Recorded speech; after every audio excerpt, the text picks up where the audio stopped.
Ang sarap-sarap talaga. Wow, sarap-sarap na sarap ako. Hello guys, ako ay magluluto ng Sinabawang Pompano. Ito guys, napakalaki guys. Hindi naman ito masyadong malaki. Basta malaki siya. $35 ang bili ko nito guys. Buhay talaga to nung bili ko guys. Kasi kahit hindi ako pwedeng kumain ng isda guys. Dahil may hindi siya magandang result sa katawan ko. Pero bahala na. Basta minsan pagbigyan ko yung cravings ko guys. So ito pala ang aking mga ingredients. Meron akong sili, luya, at saka itong malaking kamatis. Masarap talaga ang sinabawang isda guys. Basta may kamatis. At saka mayroon din tayong green onions. My goodness.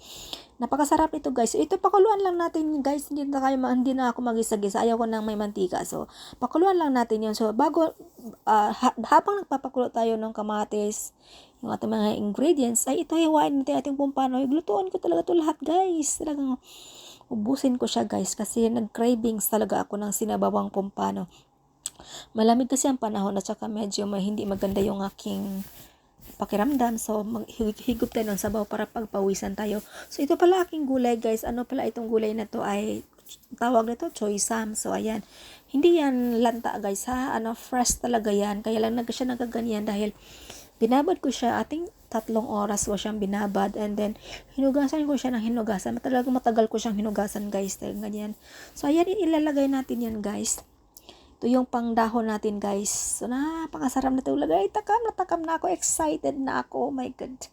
So bihira kasi akong kumain ng sinabawang isda guys, kasi nga hindi maganda sa katawan ko yung isda guys, kasi meron ng hindi magandang result. Pero ngayon, talagang pagbigyan ko yung aking sarili. Kaya ayan, bahala na si Batman. So ayan, maglagay tayo ng asin.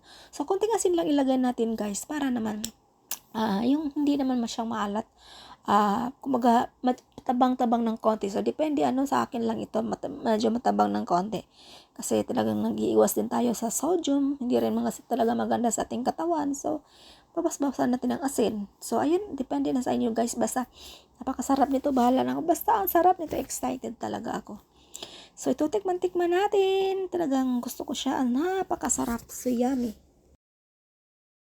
So, ayan guys. Ang sarap, tama sa timpla. So, luto na ito guys. So, magsasandok na tayo. Talaga naman, mapapakain ka talaga ng madami ito. Ubos talaga ang kanin ko nito. Ang sarap. Ang higop ng sabaw. Sobrang sarap. Basta maraming kamatis guys. Tapos yung pompano. Wow na wow talaga. So, ayan guys. Sandok-sandok. Kain-kain na tayo.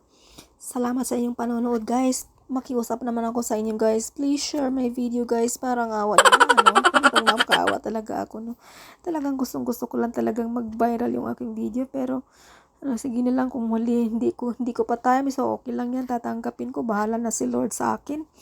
So, yun na nga guys. Kain na tayo guys. Excited talaga ako nito. Napakasarap talaga yung ulam ko guys. Salamat talaga guys. At ito ay